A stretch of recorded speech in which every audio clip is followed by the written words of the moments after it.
weapon.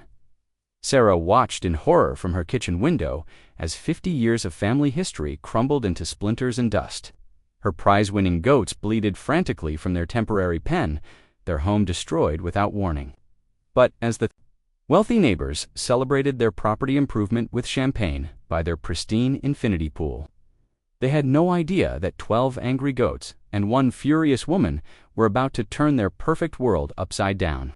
Sometimes justice comes with hooves, and revenge tastes sweeter than the finest wine. Our enemy wasn't her alarm clock or the familiar bleating of her goats. It was the rumble of heavy machinery that shouldn't have been anywhere near Willow Creek Farm. She bolted upright in bed, her heart hammering against her ribs as the sound grew louder, closer. The digital clock read 6:47 a.m., but through her bedroom window, she could see the orange glow of work lights cutting through the pre-dawn darkness. What the hell? Sarah threw on her robe and rushed to the window overlooking the property line. Her blood turned to ice. A massive bulldozer sat idling 50 yards away, its bucket raised like a predator's claw. Behind it, a demolition crew was unloading equipment from 3 trucks, and they were all pointing directly at her barn. Her barn, the structure that had housed for generations of Mitchell livestock, the barn where her grandfather had taught her to milk cows, where her father had shown her how to birth a calf, where she'd built her prize-winning goat breeding program from nothing. The barn that sat squarely on her property. Sarah's hands shook as she grabbed her phone and dialed 911. But even as she spoke to the dispatcher, she knew it would be too late. The bulldozer was already moving. "Please, you have to send someone now," she said, her voice cracking. "They're about to destroy my barn without permits." Without warning, the first impact sent vibrations through the ground that she felt in her bones. The ancient wooden beam that had supported the barn's entrance for 70 years splintered like a toothpick. "No, no, no," Sarah screamed, dropping the phone and racing outside barefoot, her robe flying behind her like a battle flag. By the time she reached the fence line, half the barn's north wall had collapsed. Her 12 goats were in chaos, bleeding and scrambling away from the destruction, pressed against the far corner of their pen in terror. "Stop," Sarah climbed the fence, ignoring the barbed wire that tore at her robe. "Get away from my property." The bulldozer operator, a burly man in a hard hat, finally looked up and cut the engine. The sudden silence was deafening except for the panicked cries of her animals. "Ma'am, you need to step back," he called out, his voice matter of fact. "This is a scheduled demolition." "Scheduled by who?" Sarah's voice was hoarse from screaming. "This is my barn on my land." A man in an expensive suit appeared from behind one of the trucks, consulting a tablet with the casualness of someone checking a grocery list. Richard Hartwell, she'd recognize that arrogant profile anywhere. Her new neighbor, the tech mogul who'd bought the mansion next door 6 months ago and had been making her life hell ever since.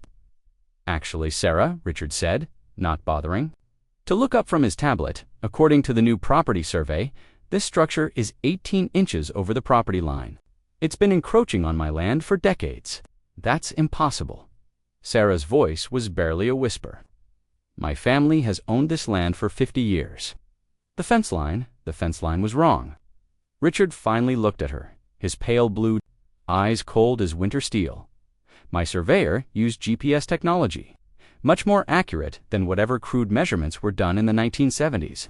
Sarah felt the world tilt beneath her feet. "You can't just, there are legal procedures, notifications, courts, all handled." Richard pulled a folded document from his jacket. "Notice of encroachment removal filed with the county, posted on your front door 3 days ago, as required by law." "I never got any notice." "Check your door, Sarah. I'm sure you'll find it, somewhere." The casual cruelty in his voice hit her like a physical blow. She thought of the windstorm 3 nights ago, how papers had been scattered across her yard the next morning. She'd assumed it was just junk mail. "Please," she said, hating how desperate she sounded. "My goats are still in there. At least let me move them first." Richard glanced at his Rolex. "The crew is on a tight schedule. I'm already paying overtime for the early start." He gestured to the bulldozer operator. "Tom, we need to finish the north side before 8 a.m. Concrete trucks arrive at noon." "Concrete trucks?" Sarah's voice cracked. "For the pool expansion," Richard said with a thin smile. "I'm adding an infinity edge. It's going to be spectacular." The bulldozer roared back to life, drowning out Sarah's protests. She watched in helpless fury as the machine took another bite out of her barn, sending a shower of splintered wood and twisted metal across the yard where her children had played, where her husband had proposed, where her father had taken his last breath. Her goats were screaming, now actually screaming. Gertie, her prized Nubian doe, was pressed against the pen's corner, her swollen udder indicating she was close to kidding. The stress could kill both her and her babies. "I'm calling the sheriff," Sarah shouted over the noise. "Sheriff Morrison?" Richard called back. "Great guy. We had dinner last week. He's very interested in my plans for the new community center." The casual mention of the sheriff's name, the implication behind it hit Sarah like a gut punch. Of course, money talked in small towns, and Richard Hartwell had more money than the rest of the county combined. By 8 a.m., the barn was gone. 50 years of family history reduced to a pile of splintered wood and twisted metal. The demolition crew was already loading their equipment, efficient as a pit crew. Sarah stood in the wreckage, still in her torn robe, covered in dust and blood from a dozen small cuts. Her goats huddled together in their temporary pen, traumatized and confused. Gertie was lying on her side, breathing hard. "The cleanup crew will be here this afternoon," Richard said, appearing beside her like a well-dressed vulture. "I'm having the debris hauled away, no charge." "How generous," Sarah said, her voice hollow. "I'm not a monster, Sarah. I know this is difficult, but progress requires sacrifice." He gestured toward his mansion, where workers were already marking the ground for the pool expansion. "When this is finished, it's going to add significant value to both our properties." Sarah turned to look at him fully for the first time. Richard Hartwell III was everything she despised about the new money that had been invading their rural county. Perfectly styled silver hair, skin that had never seen a day of real work, clothes that cost more than most people's cars. He represented everything that was wrong with a world where money could erase 50 years of family history in 2 hours. "My grandfather built that barn with his own hands," she said quietly. "I'm sure he did fine work for his time. But, Sarah, this is 2025. We can't cling to the past forever." Something inside Sarah snapped. Not the explosive anger she'd felt earlier, but something colder, more dangerous. "You're right," she said, her voice eerily calm. "We can't cling to the past." Richard looked pleased, mistaking her tone for defeat. "I'm glad you understand. Change is hard, but how's your pool construction going, Sarah?" Interrupted Excellent. "The excavation starts tomorrow. We should have water by next week." His chest puffed with pride. "It's going to be the crown jewel of the county. Temperature controlled, infinity edge, underwater lighting. Cost more than most people's houses. That's Sarah's ... lovely." Sarah looked toward his property, where she could see the elaborate stakes and string marking the pool's perimeter. "Right up against the property line, I see. Every inch of available space. I want to maximize the view of the valley." Sarah nodded thoughtfully. "Well then, I suppose I should introduce you to my goats properly, since we're going to be such close neighbors." For the first time, Richard looked uncertain. "Your ... goats. Oh yes, 12 of them. Prize-winning breeding stock. Very active animals." Sarah's smile was razor-thin. "I'm sure you'll be seeing a lot of them." Richard's expression shifted from confusion to concern. "What do you mean?" But Sarah was already walking away, her bare feet silent on the debris-strewn ground. She had work to do, plans to make, and 12 very unhappy goats who needed new accommodations. Behind her, she heard Richard calling out questions, but she didn't turn around. She was too busy calculating property lines, studying the gap in the hedge that separated their land, and remembering everything her grandfather had taught her about the particular stubbornness of goats. By the time she reached her house, Sarah Mitchell was no longer the defeated woman who had watched her family legacy crumble. She was something far more dangerous, a woman with nothing left to lose, and 12 four-legged accomplices who didn't give a damn about property values. The war had begun. Richard Hartwell III just didn't know it yet.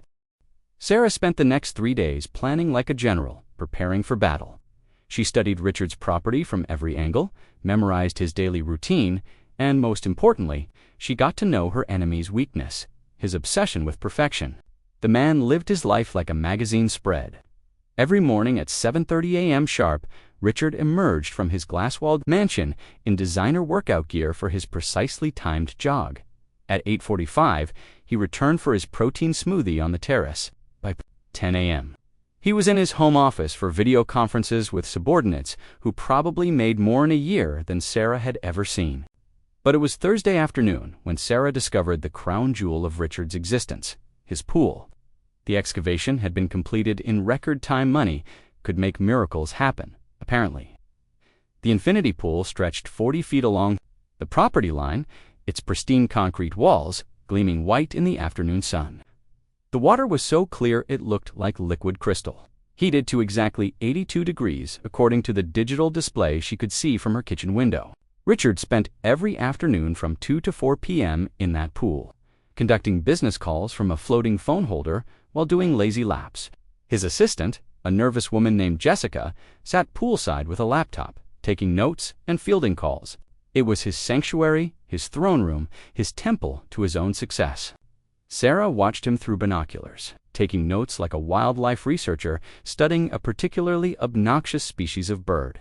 She noticed how he obsessively checked the pool's chemical balance, how he personally inspected every surface for leaves or debris, how he nearly had a meltdown when a butterfly had the audacity to land on his precious water. Perfect. Absolutely perfect. What do you think, girls? Sarah asked her goats as they grazed in their new temporary peña, hastily constructed enclosure that sat precisely 18 inches from the property line. Should we pay our new neighbor a proper visit?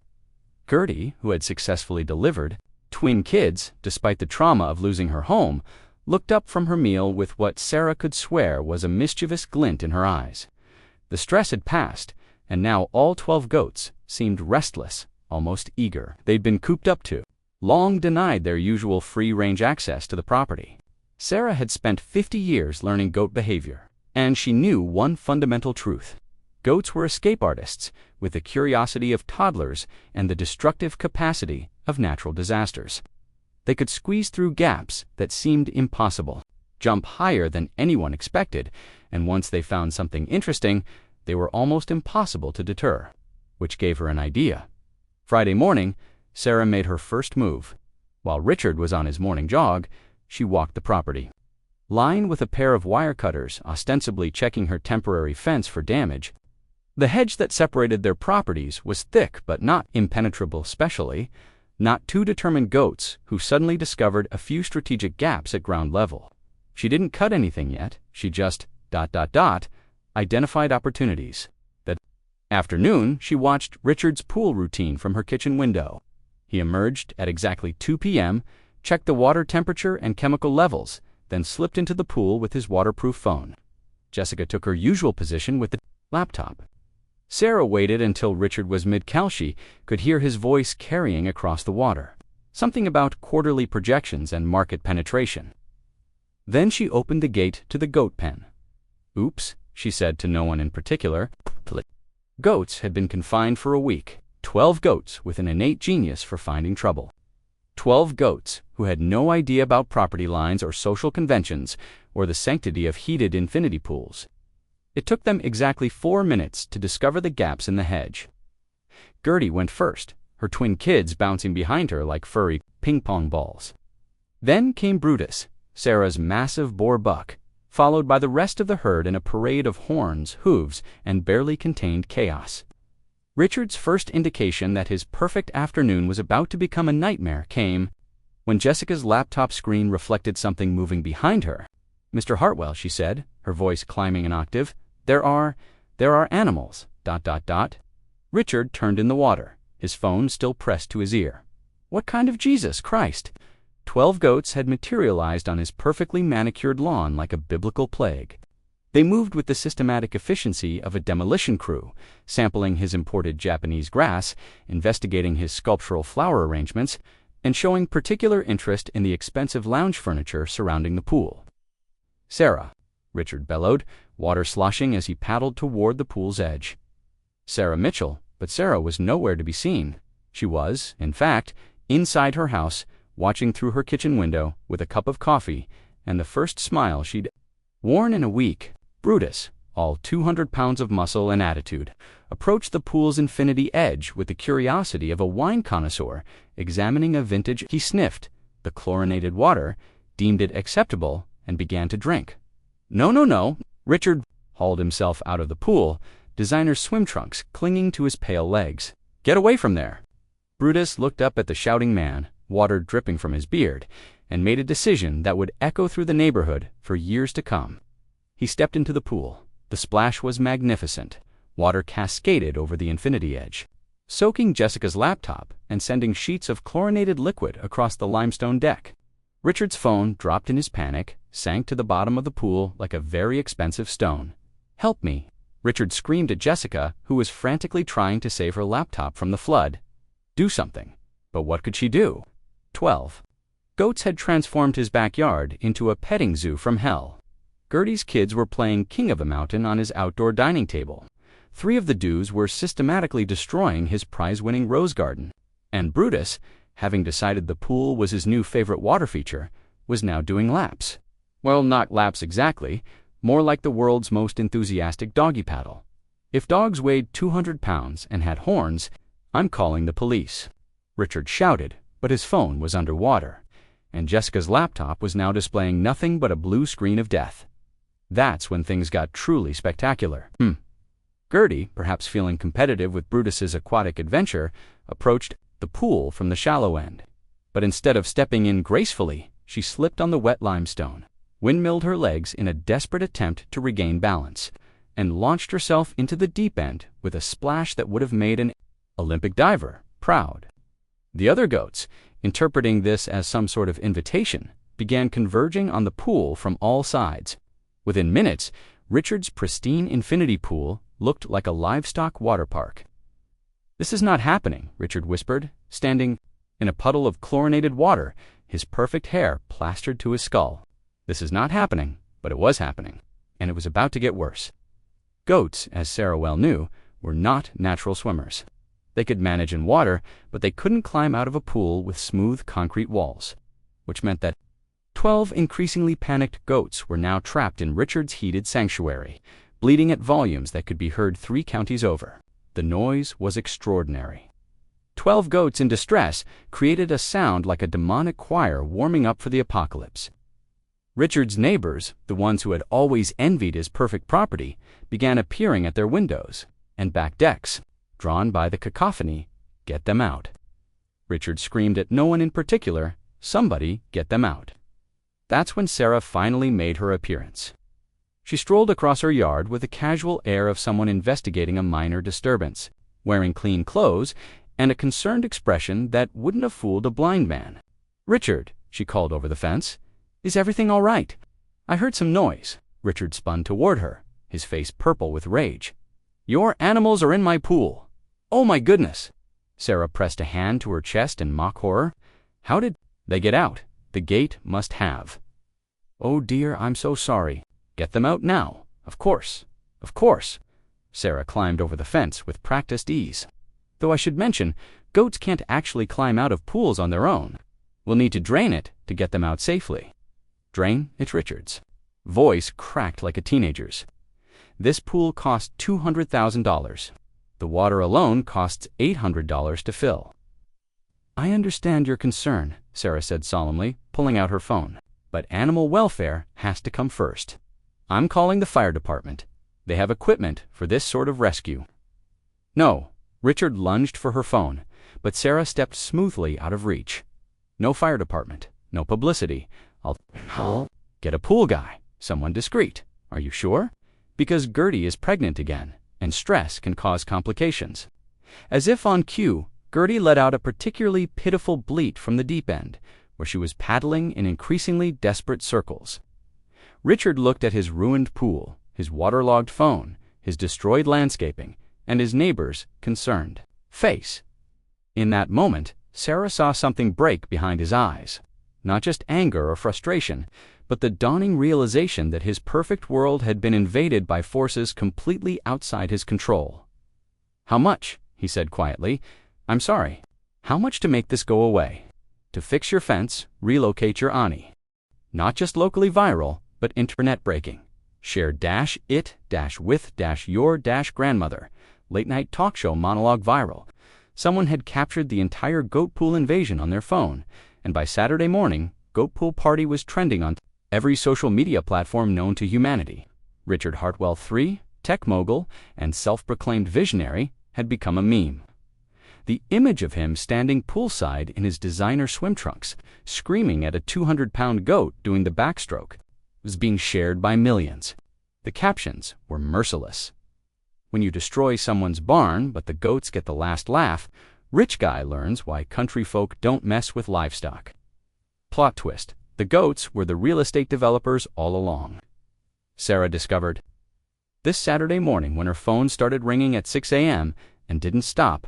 Local news, national news, talk shows, podcast hosts, and at least 3 documentary filmmakers all wanted to interview the woman, whose goats had staged the most spectacular act of rural revenge in recent memory. She declined them all with polite grace, but she couldn't stop the story from growing.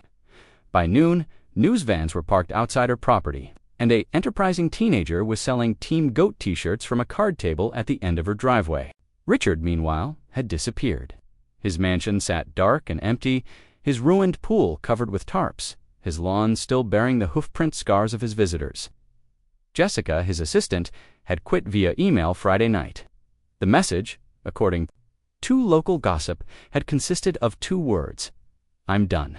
Sarah might have felt sorry for him if she hadn't spent Saturday morning meeting with her lawyer. The property survey was legitimate, Tom Brennan told her over coffee at her kitchen table.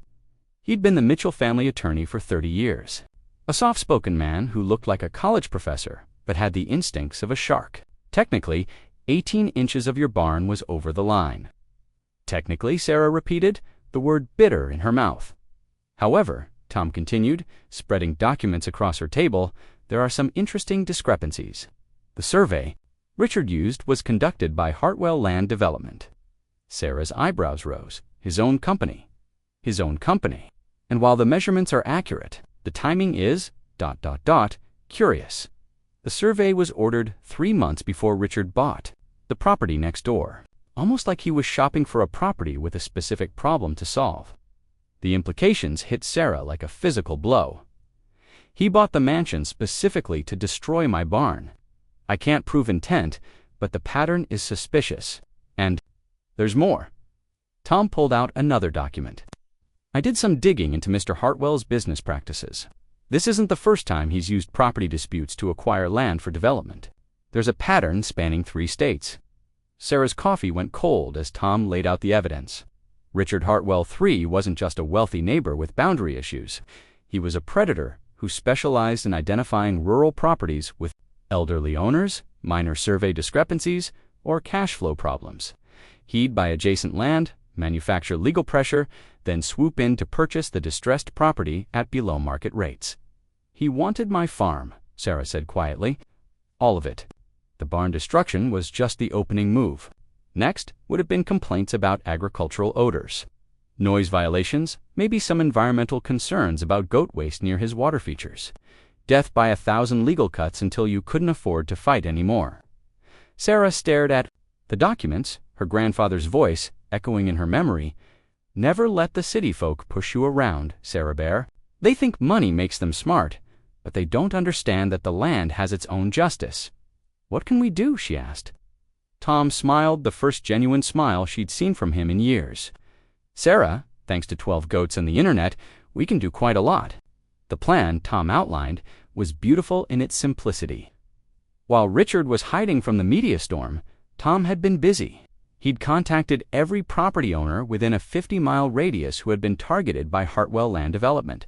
He'd gathered evidence of Richard's predatory practices, and, most importantly, he'd discovered that Richard's own property had some very interesting legal vulnerabilities. His pool, Tom said, spreading out architectural drawings, extends 4 inches into the county right-of-way. His infinity edge actually overhangs public land. Sarah blinked, but the county approved the construction. They approved the original plans. But the pool as built doesn't match those plans. It's bigger, closer to the road, and technically illegal, has been since the day it was filled. The irony was so perfect that Sarah started laughing and couldn't stop. Richard Hartwell III, the man who had destroyed her barn over 18 inches of encroachment, had built his own 4-inch violation. The county will have to order him to modify or remove the pool, Tom continued. But that's just the beginning. I'm also filing complaints about his excavation permits, his noise violations during construction, and his failure to properly dispose of construction debris. Sarah remembered the trucks that had hauled away her barn's remains, supposedly for free disposal. Where did he take my barn? Tom's smile turned predatory. That's the best part. He dumped it all on undeveloped land he owns across the county, land that's zoned for agricultural use only. Dumping construction debris there is a federal environmental violation. The house of cards was falling, and Richard Hartwell III was about to discover that money couldn't buy immunity from the consequences of his own arrogance. Monday morning brought the reckoning. Richard emerged from his mansion at 7:30 a.m. for his usual jog. But instead of designer workout gear, he wore a rumpled suit and the haunted expression of a man who hadn't slept in days. The media circus had moved on to other stories, but the legal circus was just beginning. Sarah watched from her kitchen window as a convoy of official vehicles pulled into Richard's driveway. County inspectors, EPA officials, sheriff's deputies, and at least 2 men in suits who looked like federal agents. Her phone rang. Tom Brennan's voice was jubilant. "Sarah, you need to turn on Channel 7 right now." She fumbled for the remote. As Tom continued talking, the EPA found contaminated soil at his dump site. Apparently, your barn had some old paint that contained lead. Dumping it without proper environmental assessment is going to cost him about $2 million in fines, plus cleanup costs. The news was showing aerial footage of Richard's property. The reporter, a serious-faced woman in a power suit, was explaining how a viral video had led to the discovery of systematic environmental violations by tech entrepreneur Richard Hartwell III. And that's not all, Tom continued. The county is ordering immediate modification of his pool. The Homeowners Association is reviewing his membership for violation of noise ordinances, and the IRS is very interested in his property tax assessments, which may have been based on fraudulent surveys. Sarah sank into her kitchen chair, overwhelmed by the swift and complete nature of Richard's downfall. Tom, this seems like a lot. Sarah, this man tried to steal your family's land through legal manipulation. He destroyed your barn without proper notification. He's been running this same scam across 3 states for years. This isn't revenge, this is justice. By Wednesday, Richard's mansion was empty. Not just empty, abandoned. The moving trucks had come in the middle of the night, like thieves fleeing a crime scene. By morning, the property sat vacant, with a for sale by bank sign planted in the perfect lawn where goats had once grazed. Sarah stood at her kitchen window Thursday morning, drinking coffee and watching the sunrise paint the sky in shades of gold and pink. The air was quiet, except for the gentle bleating of her goats, who were grazing contentedly in their newly expanded pasture. She'd bought Richard's property at the foreclosure auction for 60 cents on the dollar. The irony was too perfect to pass a pan. Besides, she needed the space for her growing herd. The ruined pool had been filled in and converted to a pond where her goats could drink safely. The mansion was being renovated into a farm store and cheesemaking facility. The perfect lawn was being replanted with alfalfa and clover. Her phone buzzed with a text from her daughter. "Mom, I saw the news about you buying the neighbor's place." "Are you sure you know what you're doing?" Sarah smiled and typed back. "Just following your grandfather's advice about not letting city folk push us around." Her daughter's response came immediately. "What would Grandpa say about all this?" Sarah looked out at her expanded farm, where 12 goats were living their best lives in what had once been a symbol of urban arrogance. She could almost hear her grandfather's voice on the wind, full of laughter and rural wisdom. She typed, "He'd say, the land has its own justice, and sometimes that justice comes with hooves." Outside, Brutus let out a satisfied bleat from his position by the former infinity pool. It's now a peaceful farm pond reflecting the morning sky. Gertie's twins were playing King of a Mountain on what used to be Richard's outdoor dining set, now repurposed as a goat climbing structure. Sarah Mitchell had lost a barn, but she'd gained something far more valuable. The knowledge that sometimes the smallest acts of defiance could topple the largest towers of arrogance, and 12 goats who had accidentally become the most famous, Farm animals in internet history. The war was over. The goats had won, and in the end, that was exactly as it should be.